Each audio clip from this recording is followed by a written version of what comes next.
Hello everyone, मेरा नाम आशीष पांडे है और मैं आपका अपने चैनल लर्निंग द बेसिक्स पर स्वागत करता हूं। अभी हम लोग थ्योरी ऑफ मशीन के टॉपिक क्लच पर डिस्कशन कर चुके हैं प्रीवियस कई वीडियोस में। उसी क्रम में आज मैं आपके लिए एक नया टॉपिक लेके आया हूं जो है कोन क्लच।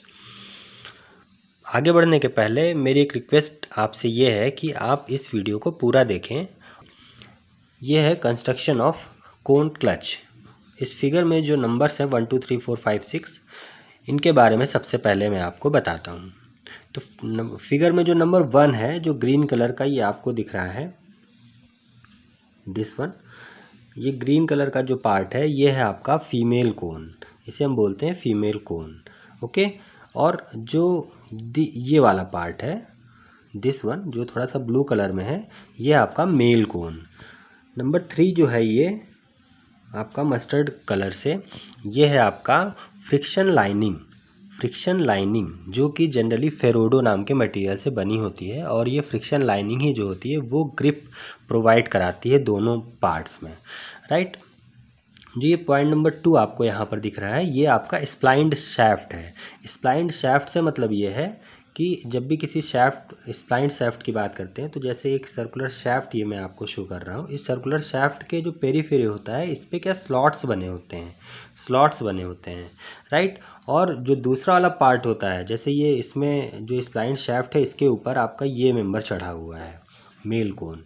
मेल कोन इस स्प्लाइन शैफ्ट के ऊपर चढ़ा हुआ है, यानी कि मेल कोन जो होगा, मेल कोन का जैसे जो ये मेल कोन अगर है, तो इसके इनर वाले पार्ट पे थोड़े से टीथ्स बने होंगे, इस वाले पार्ट पे अंदर इनर पेरीफेरी पे टीथ्स बने होंगे। और ये टीथ्स क्या होंगे, इस स्प्लाइन, ये जो स्लॉट्स बने हुए हैं शैफ्ट पे, इस स्लॉट्स में क्या हो जाएंगे, सेट हो जाएंगे, जिसकी वजह से दोनों आपस में एक दूसरे से अटैच हो जाएंगे प्रॉपरली। तो ये रही स्प्लाइन शैफ्ट की बात। तो अब आगे बढ़ते हैं। ये तो पॉइंट नंबर 2 जो है, जो पार्ट नंबर 2 है, ये आपका है स्प्लाइंड शैफ्ट। फिर आते हैं पार्ट नंबर 4। पार्ट नंबर 4 जो है, ये आपका स्प्रिंग शो करता है। स्प्रिंग यहाँ पे इंगेजमेंट और डिसंगेजमेंट के टाइम में जो रीस्टोरिंग फोर्स होगा, है ना, या कंप्रेसिव फोर्स जो होगा, वो आपका प्रोवाइड करेगा। पॉइंट नंबर 5 जो आपका दिख रहा है, ये पूरा क्लच को कंट्रोल करने का मैकेनिज़्म है। आप लीवर समझ लीजिए, लीवर आपका लीवर वर्क करेगा, जैसे आप व्हीकल में जो आप पेडल दबाते हैं, क्लच पेडल, तो उसका काम यहाँ पे ये कर रहा है। तो ये लीवर हो गया। नंबर 6 आपका ये जो है, ये आपका डायरेक्शन शो कर रहा है आपका ड्राइवर शैफ्ट की, राइट। ड्राइवर शैफ्ट है ये, इधर आपका ड्राइवर शैफ्ट है, इस ड्राइवर शैफ्ट का आपको डायरेक्शन शो कर रहा है नंबर 6। तो ये थे अलग अलग पार्ट्स, किसी कोन क्लच में यूज होने वाले अलग अलग पार्ट्स के बारे में मैंने आपको बताया। जैसा कि हम लोग जानते हैं कि जो क्लच मैकेनिज़्म होता है वो ड्राइवर और ड्रिवन शैफ्ट के बीच में ही होता है। तो ये आपका हो गया ड्राइवर शैफ्ट, और इधर आपकी जो शैफ्ट है ये आपकी हो गई ड्रिवन शैफ्ट। तो ड्राइवर और ड्रिवन शैफ्ट के बीच में ही पूरा क्लच का मैकेनिज़्म होता है। तो इस तरह से हम लोगों ने कंस्ट्रक्शन देख लिया। अब हम लोग आगे बढ़ते हैं और इसके लाइन डायग्राम से ये समझ लेते हैं कि इस पर लगने वाले जो फोर्सेज या प्रेशर होगा वो किस तरह से एक्ट कर रहे होंगे, और उसके बाद हम लोग ये भी देख लेंगे कि इसमें जो टर्म्स यूज हुए हैं उनका नोटेशन क्या है, ठीक है। तो सबसे पहले देखिए, ये आपका जो ड्रिवन वाला पार्ट है, ये आपका मेल कोन वाला का लाइन डायग्राम है, और ये ड्राइवर वाला पार्ट फीमेल कोन का लाइन डायग्राम है। दिस ड्राइवर ये आपका फीमेल कोन का लाइन डायग्राम है। ये जो आपको R2 और R1 दिख रहे हैं, ये क्या है, सेंटर से पहले तो ये ब्लू कलर का, जो बोल्ड ब्लू कलर की लाइनिंग है, ये आपका क्या है, this one is your friction lining. तो फ्रिक्शन लाइनिंग का जो लोअर मोस्ट पार्ट है, उसका जो सेंटर से डिस्टेंस है वो R2 है, और जो अपर मोस्ट पार्ट है वो सेंटर से उसका डिस्टेंस क्या है, R1 है, राइट। तो ये R2 और R1 समझ लिया हमने। उसके बाद ये आपका ड्राइविंग शैफ्ट हो गया, यानी ड्राइवर, और ये आपका ड्रिवन शैफ्ट हो गया, राइट। जो हम लोग पेडल या लीवर का यूज़ करते हैं, उससे हम लोग कैसा फोर्स देते हैं, एक्सियल फोर्स देते हैं, यानी एक्सियल लोड देते हैं, वो हो गया। ये आपका स्प्रिंग दिखा रहा है, और ये आपका ड्रिवन शैफ्ट हो गया, ठीक है। तो इस तरह से ये नोटेशन है। जो ये अल्फ़ा जो दिख रहा है आपको, ये अल्फ़ा क्या है, ये अल्फ़ा सेमी कोन एंगल है, कुल मिला के ये एंगल आपका रिप्रेजेंट कर रहा है ये जो कोनिकल सरफेसेज हैं इनका हॉरिजॉन्टल से, जो कोनिकल सरफेसेज हैं इनका हॉरिजॉन्टल से क्या एंगल है, या फिर इसको कह लीजिए कि ये जो फ्रिक्शन लाइनिंग है इसका हॉरिजॉन्टल से क्या एंगल है। तो वो जो हॉरिजॉन्टल से एंगल दिखा रहा है वो अल्फ़ा है। ये ध्यान रखिएगा आप, ये कोन क्लच में जो कोन है उसका सेमी कोन एंगल है, यानी कि कोन क्लच में ये इस तरह से आपका कोन बना होता है, जब मेल या फीमेल दोनों का कोन एंगल सेम होता है, ठीक है। तो ये आपका हाफ ऑफ दिस एंगल है, मतलब ये टोटल ये जो होगा ये आपका होगा कोन एंगल, ये टोटल, और इसका ये जो हाफ है ये दिस वन, ये है आपका अल्फ़ा, इसको हम सेमी कोन एंगल बोलेंगे, राइट। तो ये अल्फ़ा आपको कई बार न्यूमेरिकल में दिया होगा कि कोन angle of the cone clutch. तो कोन एंगल अगर आपको दिया है और आप न्यूमेरिकल सॉल्व कर रहे हैं तो आप सेमी कोन एंगल पहले अल्फ़ा को फाइंड आउट करेंगे, उसके बाद ही आप उसको पुट करेंगे। तो ध्यान रखिएगा इस चीज़ को ज़रा, राइट। तो अब हम लोग नोटेशन की बात कर लेते हैं। R1 और R2 आप समझ गए होंगे। ये जो R दिया हुआ है तो सबसे पहले हमने ये जो एक एलिमेंट्री रिंग मानी हुई है, पतली सी स्ट्रिप एलिमेंट्री रिंग, इस एलिमेंट्री रिंग की जो सेंटर से जो डिस्टेंस है वो क्या है, स्मॉल r है, ठीक है। तो ये हो गया एक नोटेशन। उसके बाद इस एलिमेंट्री रिंग की जो लेंथ है, इंक्लाइंड जो लेंथ है, देखिए मैं आपको शो करता हूँ फिर से एक बार बना के। देखिए आप अगर फ्रिक्शन लाइनिंग केवल बनाते हैं तो ये हो गया फ्रिक्शन लाइनिंग का स्टार्टिंग वाला सर्किल, और ये हो गया फ्रिक्शन लाइनिंग का लेंथ, और ये हो गया फ्रिक्शन लाइनिंग का एंड वाला सर्किल, यानी कि ये जो है आपका इसका जो रेडियस है इस वाले सर्किल का वो है R2, और इस वाले सर्किल का सेंटर से जो डिस्टेंस है ये है R1, ठीक है। अब ये पूरी फ्रिक्शन लाइनिंग है, ये पूरी फ्रिक्शन लाइनिंग, इस पूरी फ्रिक्शन लाइनिंग पे ये पूरी सरफेस पे है, ध्यान रखिएगा इस पूरी सरफेस पे है, जो कर्व सरफेस इसका दिख रहा है आपको कोन का, इस पूरी सरफेस पे ये फ्रिक्शन लाइनिंग है। अब इस पूरी सरफेस पे एक पतली सी हम लोग स्ट्रिप कंसीडर करते हैं, एक पतली सी हम लोग स्ट्रिप कंसीडर करते हैं, ये दिस वन। ये जो स्ट्रिप आपने ली है इस स्ट्रिप का जो सेंटर से डिस्टेंस है वो आपका स्मॉल r है, राइट। ये जो स्मॉल r यहाँ पे दिखाया हो ये इस स्ट्रिप के लिए जो डिस्टेंस है सेंटर से वो है, ध्यान रखिएगा। और साथ ही साथ इस स्ट्रिप की जो ये इंक्लाइंड लेंथ है, ये जो इंक्लाइंड लेंथ है, ये इंक्लाइंड लेंथ आपकी क्या है, DL है, DL है, स्मॉल l DL, यहाँ पे ये देखिए ये दिखाया हुआ है, राइट, ये दिखाया हुआ है DL, ओके। तो R समझ गया आप, DL समझ गया आप। अब एक चीज़ और जाननी है हमें, DR ये दिख रहा है, ये DR क्या है, देखिए याद रखिए DR क्या है, ये DR इस स्ट्रिप की जो हाइट है, याद रखिएगा इस स्ट्रिप की हाइट है, ध्यान रखिएगा।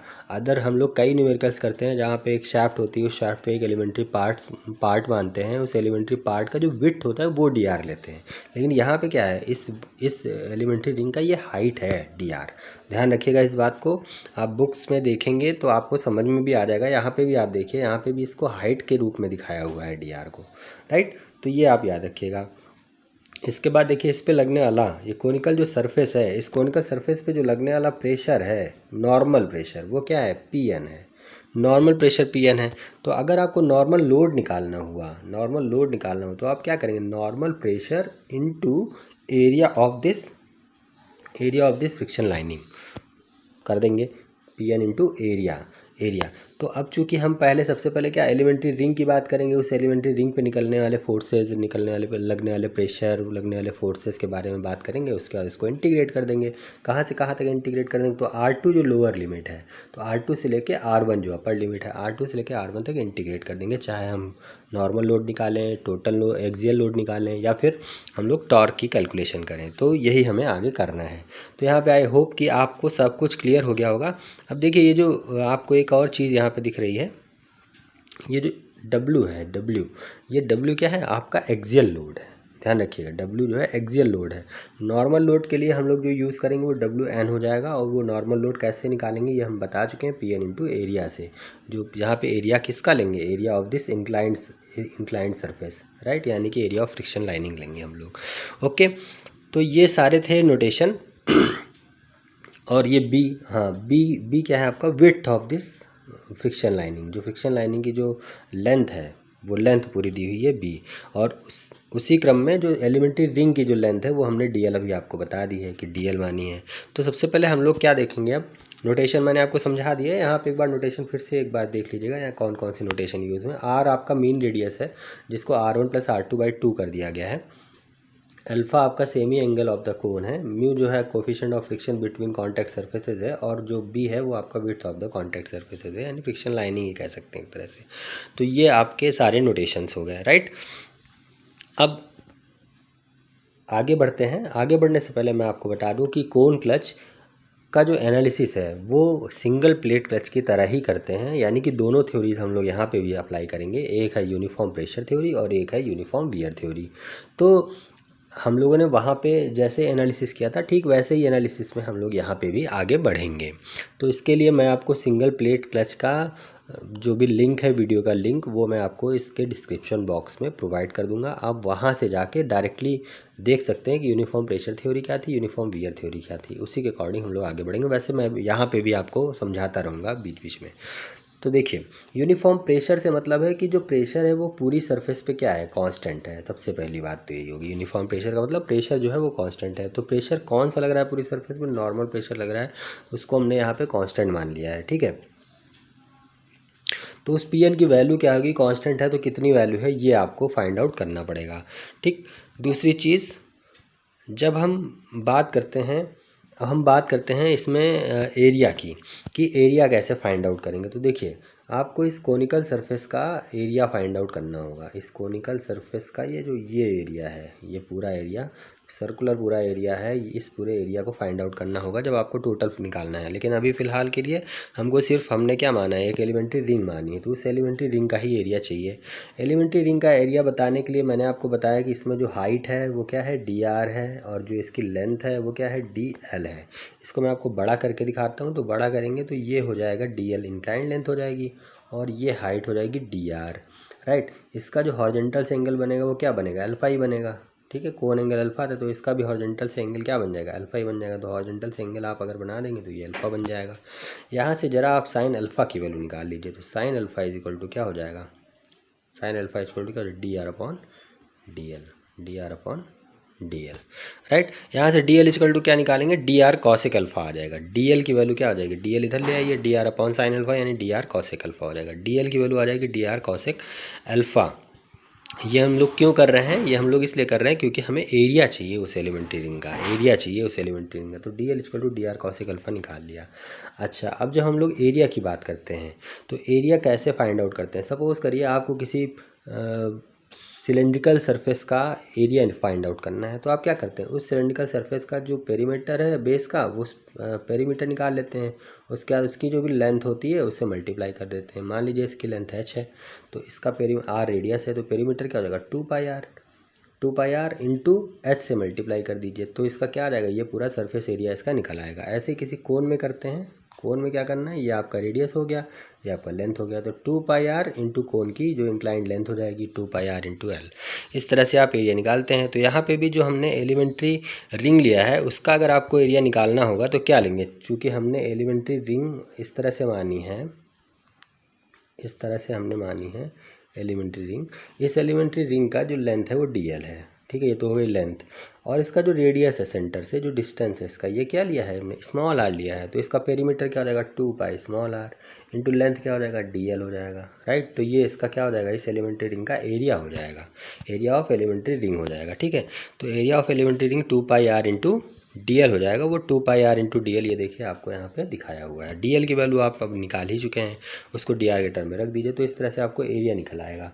तो अब हम सबसे पहले यूनिफॉर्म प्रेशर थ्योरी लगा रहे हैं यूनिफॉर्म प्रेशर थ्योरी लगा रहे हैं, तो वहाँ पे प्रेशर यूनिफॉर्म रहेगा, प्रेशर यूनिफॉर्म रहेगा। P N, normal pressure P N मान लिया हमने, ठीक है।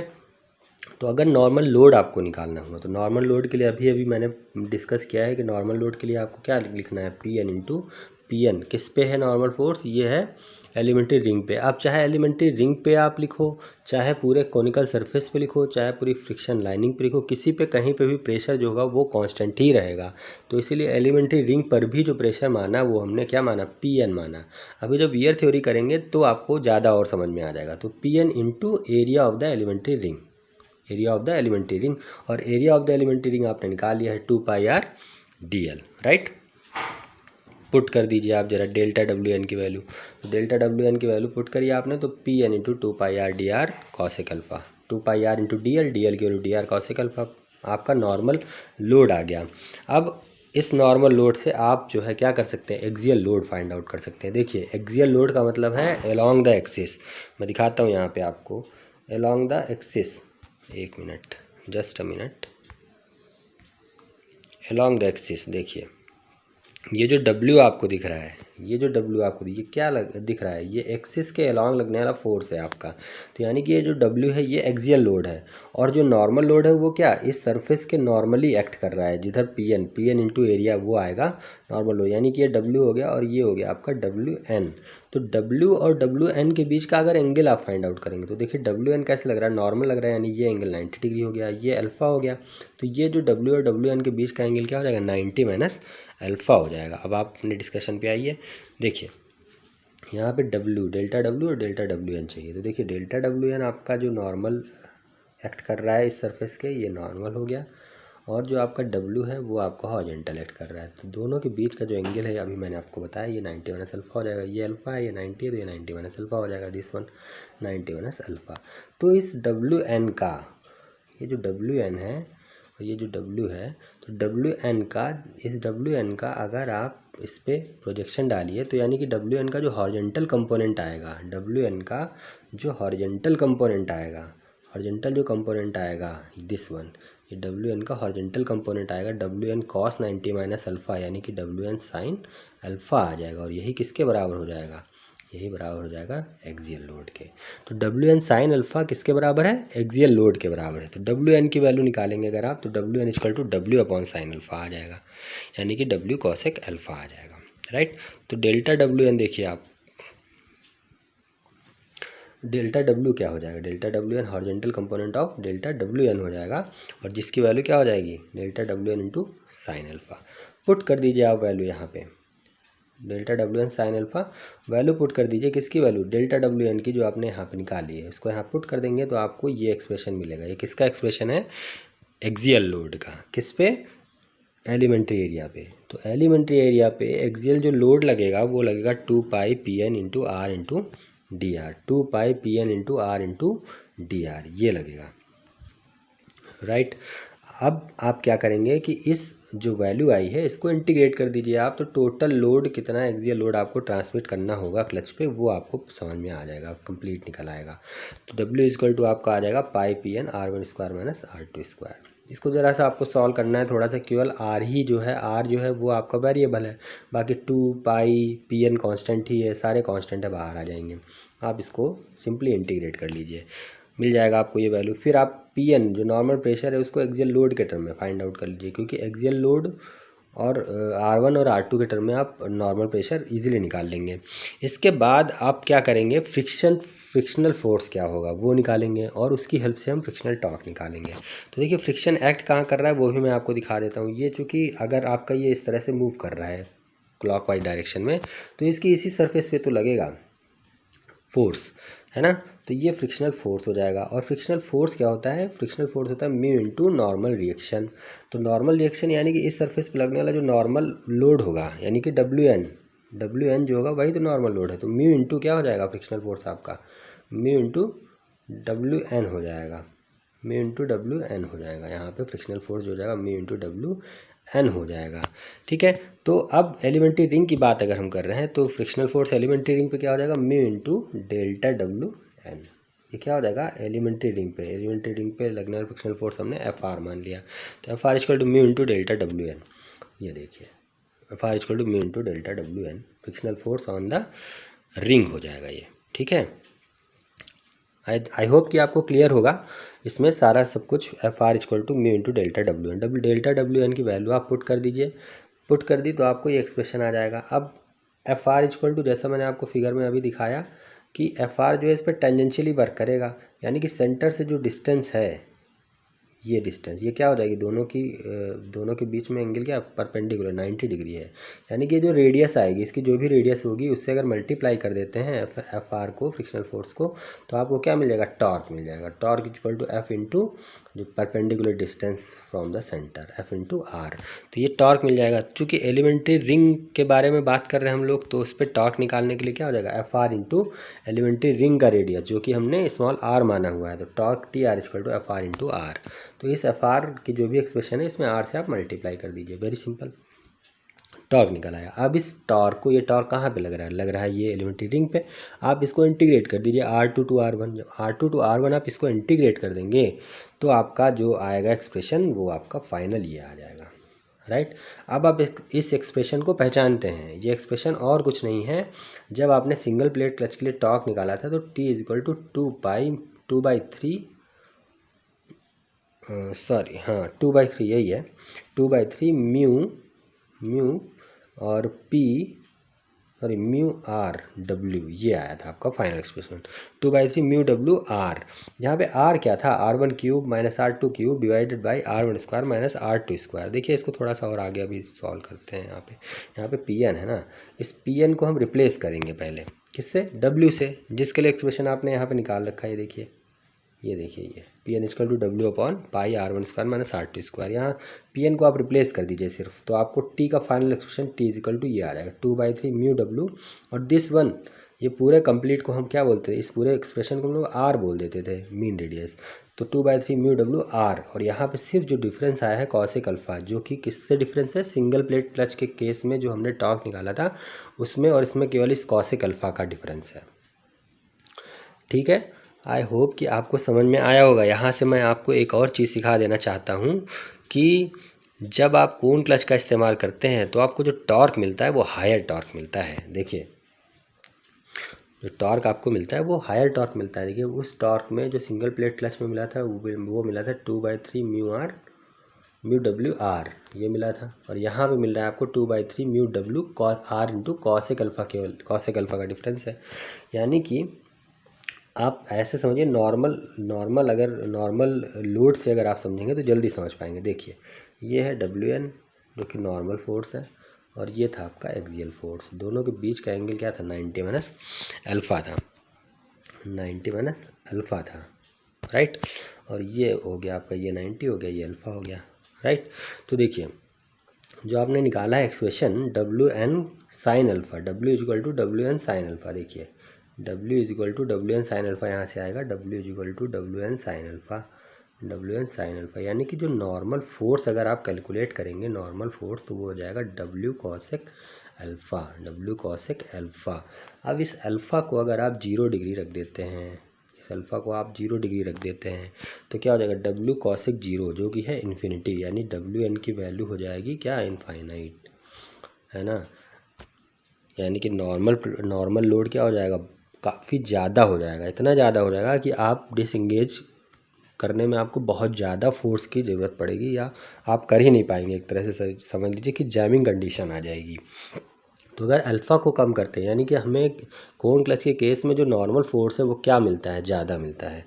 अल्फ़ा को अगर आप 90 डिग्री पुट करिए, दोनों चीज़ें मैं अभी आपको प्रैक्टिकली बताऊंगा कैसा दिखेगा। देखिए अल्फ़ा जीरो का मतलब क्या हुआ, ये मैं आपको समझा देना चाहता हूँ।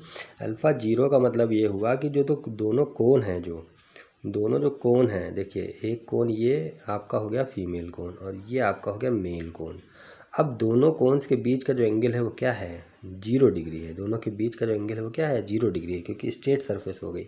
इस केस में अगर एंगेज आप करते हैं क्लच को, तो दोनों के बीच में लगने वाला जो नॉर्मल लोड है वो इस तरह से वर्क करेगा। और ये WN अभी हमने देखा कि ये इतना ज़्यादा होगा कि आप डिसएंगेज कर नहीं पाएंगे, या बड़ा मुश्किल हो जाएगा आपको डिसएंगेज करने में।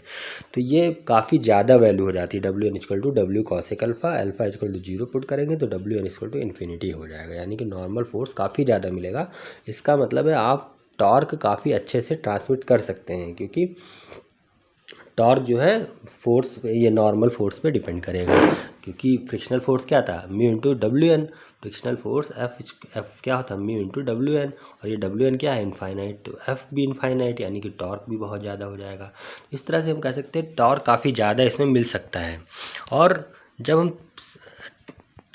हम अल्फ़ा को अगर आप 90 डिग्री रख लीजिए, तो अल्फ़ा अगर 90 डिग्री रखेंगे आप, तो WN equal to W cosec 90 हो जाएगा, W कॉसेक 90 हो जाएगा। और कॉसेक 90 का मतलब क्या होता है, कॉसेक 90 का मतलब क्या होता है जानते होंगे आप। कॉसेक 90 क्या हो जाएगा, साइन 90 1 होता है, कॉसेक 90 भी 1 हो जाएगा। अगर आप अल्फा इक्वल टू 90 डिग्री रखेंगे तो कॉसेक 90 क्या हो जाएगा, 1 हो जाएगा, 1 हो जाएगा कॉसेक 90, यानी डब्ल्यू एन इक्वल टू क्या हो गया, डब्ल्यू हो गया।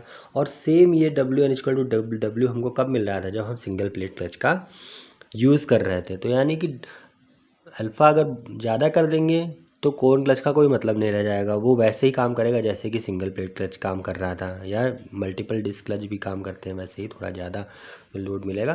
तो सिंगल प्लेट क्लच की तरह ही एक तरह से वर्किंग हो जाएगी अगर आप अल्फ़ा इक्वल टू 90 डिग्री रखते हैं। लेकिन अगर अल्फ़ा इक्वल टू 0 डिग्री रखते हैं तो आप देख रहे हैं कि बहुत ज़्यादा नॉर्मल फोर्स मिलता है, जिसकी वजह से बहुत ज़्यादा टॉर्क मिलता है कि आप डिसंगेज ही करना मुश्किल हो जाता है। तो हमें पर्पस सॉल्व करना है, डिसंगेज करने में भी अगर ताकत लग रही है तो भी क्लच का पर्पस सॉल्व नहीं हुआ, क्योंकि हमें जल्दी जल्दी से इंगेज या डिसंगेज करना बहुत ज़रूरी है, जल्दी जल्दी से पावर ट्रांसमिट करने के लिए, टॉर्क ट्रांसमिट करने के लिए। तो इस तरह से मुझे लगता है कि आपको क्लियर हुआ होगा कि हम कोन क्लच का यूज़ ज़्यादा टॉर्क करने के लिए करते हैं, टॉर्क प्राप्त करने के लिए करते हैं। तो alpha is equal to alpha की जो वैल्यू जनरली रखी जाती है वो 8 डिग्री से 22 डिग्री तक रखी जाती है, ताकि इंगेजमेंट और डिसंगेजमेंट दोनों में कोई प्रॉब्लम ना हो। ठीक है, ये एक प्रैक्टिकल वैल्यू है। तो इस तरह से मैं आपको आई थिंक कि मैं आपको सक्सेसफुल हुआ ये समझाने में कि आप क्यों कोन क्लच का यूज़ करते हैं, तो मैक्सिमम टॉर्क के लिए। देखिए एक चीज़ और मैं आपको बता दूं यहाँ पे कि कोन क्लच का एप्लीकेशन बहुत ही लिमिटेड हो गया है आजकल, लिमिटेड हो गया है। लिमिटेड से मतलब ये है कि मोटर बोट्स में यूज़ होता है कोन क्लच आजकल, और रेसिंग कार्स में यूज़ होता है। पहले यूज़ होता था काफ़ी पहले, लेकिन यही डिसंगेजमेंट इंगेजमेंट की प्रॉब्लम की वजह से इसको अब ख़त्म कर दिया गया है।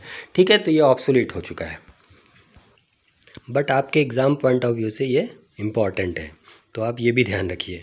तो ऐसा नहीं है कि ये इसको पढ़ने से आपको कोई फ़ायदा नहीं होगा। हाँ, एक बात और, हो सकता है फ्यूचर इनोवेशंस में कहीं इसका यूज़ भी करें हम लोग, क्योंकि जहाँ पर भी टॉर्क रिक्वायरमेंट काफ़ी ज़्यादा हाई होगी, वहाँ पे हम इसका यूज़ कर सकते हैं। ठीक है, तो ये था एक्सप्रेशन आपका यूनिफॉर्म प्रेशर थ्योरी के अकॉर्डिंग, जब हम कोन क्लच का एनालिसिस कर रहे थे। तो ये आपका T is equal to expression हमारे पास आ गया, T is equal to mu W cosec alpha, और ये पूरी वैल्यू को कैपिटल R हम लोग लिख देते हैं। तो आप इसको याद कर सकते हैं और रिलेट कर सकते हैं सिंगल प्लेट क्लच से भी, कि वहाँ पे भी टॉर्क आता था 2/3 म्यू डब्ल्यू आर, यहाँ पे हो जाएगा T is equal to 2/3 mu W R cosec alpha. बहुत ही सिंपल, अल्फा की वैल्यू मैंने आपको बताई दी है। तो आगे बढ़ते हुए अब हम लोग यूनिफॉर्म वियर थ्योरी के बारे में थोड़ा सा देखेंगे। तो मैंने प्रीवियस वीडियो जो सिंगल प्लेट क्लच का कवर किया है उसका लिंक मैं ऑब्वियसली यहाँ दूंगा, वहाँ पे मैंने वियर थ्योरी के बारे में थोड़ा सा बताया था। मैं यहाँ पे फिर से जल्दी जल्दी से रिपीट कर देता हूँ कि देखिए V इज इक्वल टू होता है R इंटू ओमेगा, जहाँ पे ओमेगा क्या है, angular velocity, R equal to radius. कोई बॉडी अगर रोटेट कर रही है, क्योंकि यहाँ पे जो क्लच है वो क्या कर रहा है, रोटेटिंग मोशन ही कर रहा है हमारा। ठीक है, तो V is equal to R omega. Omega जो एंगुलर वेलोसिटी होती है वो होती है कांस्टेंट, क्योंकि ड्राइविंग शाफ्ट की जो स्पीड होती है वो एंगुलर वेलोसिटी वो लगभग कांस्टेंट ही रखते हैं, कि मीन स्पीड रखते हैं। तो W हमारा कांस्टेंट, ओमेगा हमारा कांस्टेंट हो जाएगा। अब आता है रेडियस कम या ज़्यादा हो सकती है, मतलब inner part, outer part, circumference, outer circumference या इनर सरकमफेरेंस के अकॉर्डिंग रेडियस जो है कम और ज़्यादा होती है। उस रेडियस की वजह से वेलोसिटी भी कम और ज़्यादा होती है, राइट। वेलोसिटी भी हमारी कम और ज़्यादा होती रहती है। वेलोसिटी कम ज़्यादा होने की वजह से वियर, जहाँ पे स्पीड ज़्यादा होगी वहाँ पे वियर ज़्यादा होगा, ऑब्वियस सी बात है। तो वियर जहाँ पे ज़्यादा होगा वहाँ दो सरफेसेस के बीच का जो कांटेक्ट हो जाएगा वो क्या हो जाएगा, कम हो जाएगा, यानी कि वहाँ पे प्रेशर क्या हो जाएगा, कम हो जाएगा। यानी कि R अगर ज़्यादा है तो प्रेशर हमारा कम हो रहा है। तो इसी को एज्यूम करते हैं हम यूनिफॉर्म वियर थ्योरी में कि R अगर ज़्यादा है यानी रेडियस अगर हायर है तो वहाँ पे प्रेशर कम होता है, अगर रेडियस कम होगी तो प्रेशर ज़्यादा होगा। तो P into R is equal to ये कांस्टेंट हम लोग यहाँ पे मानते हैं। ठीक है, P into R is equal to constant हम लोग मानते हैं किसके केस में, यूनिफॉर्म वियर के केस में। तो वही हमने यहाँ पे एज्यूम किया हुआ है, P R into R is equal to constant, right. तो ये पी आर क्या है उसको देख लीजिए। P R be the normal intensity of pressure at a distance R from the axis of the clutch, यानी कि जो हमने एलिमेंट्री रिंग ली है उस पर जो इंटेंसिटी ऑफ प्रेशर है वो हमने पी आर माना हुआ है। ठीक है, तो P R into R equal to constant हमने एज्यूम कर लिया है। पी आर को सी के टर्म में लिखेंगे तो P R equal to C upon R हो जाएगा। अब जैसे पीछे आपने प्रेशर थ्योरी में किया है वैसे ही आप नॉर्मल जो लोड होगा किस पे निकालना है आपको, एलिमेंट्री रिंग पे निकाल लीजिए, normal pressure into area of ring. Same वैसा ही expression P R equal into 2πr dr cosec alpha. फिर आप यहाँ से एक्सियल लोड निकाल लीजिए, पी आर की वैल्यू C/R पुट कर दीजिए आप।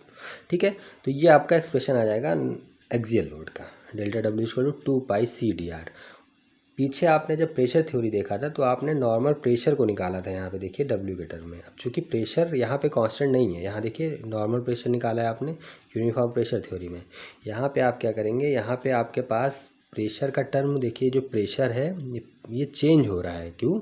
क्योंकि देखिए जो रेडियस है, जो आपने रेडियस एज्यूम करी है, ये जो एलिमेंट्री रिंग आपने एज्यूम करी है आर रेडियस पे है। अब यहाँ पे रेडियस आके कम हो गई, यहाँ पे रेडियस आके ज़्यादा हो गई, यानी R2 हो गई, यहाँ पे R1 हो गई। डिस्टेंस सेंटर से जो डिस्टेंस है वो कम ज़्यादा थी, यानी कि चेंज हो रही कंटिन्यूसली। तो यहाँ पे क्या है, प्रेशर भी क्या है, कांस्टेंट नहीं है इस केस में। प्रेशर जो है वो कांस्टेंट नहीं है इस केस में, इसीलिए प्रेशर को हमने सी के टर्म में दिखा दिया। अब हम ये सी की वैल्यू फाइंड आउट करेंगे, क्योंकि ये सी जो है क्या है, कांस्टेंट है ये सी। तो इस सी के टर्म में फाइंड आउट हर एक चीज़ करेंगे, तो इसीलिए हमने यहाँ से प्रेशर को रिप्लेस करके सी के टर्म में लिख दिया है। ठीक है, तो अब टोटल एक्सियल लोड निकालना हो तो आप इसको क्या करिए, इंटीग्रेट कर दीजिए। इंटीग्रेट कर सकते हैं, क्यों कर सकते हैं, क्योंकि 2 कांस्टेंट है, पाई कांस्टेंट है, सी भी कांस्टेंट है, केवल एक वेरिएबल था क्या, आर के रिस्पेक्ट में ही आप इसको इंटीग्रेट करिए, तो आपको मिलेगा एक्सप्रेशन 2πc/r1 - r2। यहाँ से आप सी फाइंड आउट कर पाएंगे किसके टर्म में, डब्ल्यू के टर्म में। तो ये हो जाएगा आपका सी, जब आप फाइंड आउट करेंगे डब्ल्यू के टर्म में तो ये आपका हो जाएगा W/2πr1 - r2, right, R1 - R2। अब C फाइंड आउट हो गया, अब हम लोग फ्रिक्शनल फोर्स फाइंड आउट कर लेते हैं। तो frictional force mu into delta WN मैं समझा चुका हूँ कैसे ये होगा, म्यू इंटू डेल्टा WN की वैल्यू पुट कर दीजिए आप, उसका टॉर्क निकाल लीजिए आप एलिमेंट्री रिंग पे। टॉर्क कैसे, ये भी मैं आपको बता दिया है मैंने आपको पीछे ही प्रेशर थ्योरी में। टॉर्क TR = FR/R कैसे एक्ट करेगा देख लिया आपने। तो FR/R पुट कर दीजिए, FR की वैल्यू म्यू PR हो जाएगा, यानी कि म्यू WN हो जाएगा। म्यू WN की वैल्यू पुट कर दीजिए, सब एक्सप्रेशन टॉर्क का भी आपको मिल जाएगा। और इसमें आप क्या करेंगे, जो ये PR लिखा है इस PR को फिर से आप C/R के से रिप्लेस कर देंगे। यहाँ पे रिप्लेस कर दिया तो आपको टॉर्क जो कि एलिमेंट्री रिंग पे एक्ट कर रहा होगा वो मिल जाएगा। अब आप इसको रेडियस R2 से लेके R1 तक आप क्या करिए, इंटीग्रेट कर दीजिए। इंटीग्रेट करने के बाद जो आपको फाइनल एक्सप्रेशन मिलेगा वो आपका T = ये आया, 2πμc cosec alpha R1² - R2² divide by 2। सी का वैल्यू आपने अभी लिखा हुआ है यहाँ पे देखिए, W/2πr1 - R2। सी का वैल्यू यहाँ पे पुट कर दीजिए, W/2πr1 - R2 पुट कर दिया। इसको आप सॉल्व करेंगे तो mu W cosec alpha R1 + R2/2 ये आपका आ जाएगा टॉर्क। और R1 + R2/2 को हम लोगों ने मीन रेडियस कैपिटल R मान लिया है। अब आप इस एक्सप्रेशन को ध्यान से देखिए, तो सिंगल प्लेट क्लच में भी आपने जो टॉर्क वियर थ्योरी के रिस्पेक्ट में निकाला था वो T = म्यू W और मीन रेडियस R ये निकाला था। तो यहाँ पे डिफरेंस किसका है, सिर्फ इस कॉसेक अल्फ़ा का है। और इसी कॉसेक अल्फ़ा की वजह से अभी मैंने आपको एक्सप्लेन भी किया है कि W और WN यानी कि नॉर्मल लोड किस तरह से ज़्यादा या कम मिलता है, और इस तरह से आपको टॉर्क भी क्या हो जाएगा, ज़्यादा मिल जाएगा। कॉसेक अल्फ़ा की वैल्यू पुट करने पे आपको इससे ज़्यादा टॉर्क की वैल्यू मिलेगी, राइट। तो ये है आपका एक्सप्रेशन टॉर्क का किसके, वियर थ्योरी के केस में। तो आप इसको भी याद कर सकते हैं, बहुत ही ईजी है, सिंगल प्लेट क्लच से रिलेट करके आप इजीली इसको याद कर सकते हैं। अब अगर इस एक्सप्रेशन को आपको नॉर्मल WN के रिस्पेक्ट में लिखना है तो ये हो जाएगा म्यू WN/R, क्योंकि W cosec अल्फ़ा क्या है, W cosec अल्फ़ा क्या है, WN है, तो म्यू WN × R हो जाएगा आपका टॉर्क। अगर आपको टोटल विड्थ ऑफ दिया हो, टोटल विड्थ ऑफ आपका ये फ्रिक्शन लाइनिंग B अगर दिया हो, तो उस केस में आप जो टॉर्क की इक्वेशन है वो क्या लिखेंगे, तो देखिए torque T = mu WN × R, normal load के टर्म में आपने लिखा है म्यू WN × R, ठीक है। WN की वैल्यू आप पुट कर दीजिए। WN की वैल्यू क्या है, normal pressure into area, PN × area, इसके टर्म में पुट कर दीजिए। तो अगर प्रेशर कभी आपको गिवन है तो उसके टर्म में भी आप फाइंड आउट कर लेंगे। तो एरिया क्या हो जाएगा, इस पूरे फ्रिक्शन लाइनिंग का एरिया क्या हो जाएगा, 2πr × B, यहाँ पे R क्या हो जाएगा, मीन रेडियस, ठीक है। R जो कैपिटल R अभी आप ले रहे हैं R1 + R2/2, इसी को रेडियस की तरह लेंगे तो मीन रेडियस ही हो जाएगा। तो 2πr आर इंटू बी, ये पूरा हो जाएगा area of the friction lining, right. Area of the 2 pi R into B, ये हो जाएगा area of the friction lining. इस फ्रिक्शन लाइनिंग का पूरा जो एरिया हो जाएगा थ्रू आउट द कोन वो हो जाएगा 2 पाई आर बी। तो म्यू डब्ल्यू एन की जगह पी एन इंटू ए, तो पी एन इंटू ए की जगह 2 पाई आर बी पुट कर दीजिए आप, 2 pi R B into are हो जाएगा, 2 pi R B into are हो जाएगा क्या, टॉर्क।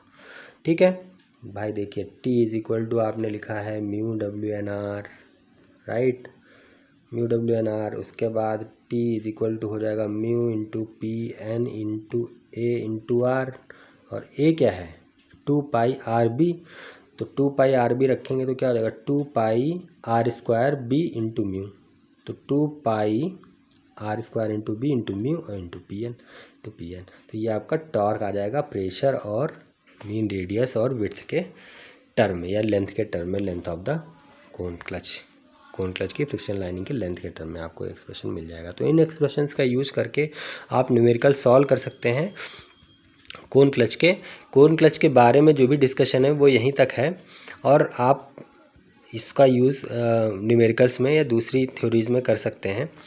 तो आपको ये वीडियो कैसा लगा आप ज़रूर बताइए, शेयर करिए, सब्सक्राइब करिए चैनल को, और सब्सक्राइब ज़्यादा से ज़्यादा करिए चैनल को। आई होप कि आपको मेरा बताया हुआ समझ में आ रहा होगा।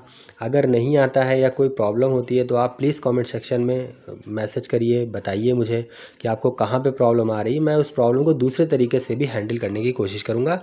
बाकी जो भी लिंक्स वगैरह मैंने बोले हुए हैं वो सारे मैं आपको डिस्क्रिप्शन बॉक्स में दे दूँगा। बहुत बहुत धन्यवाद।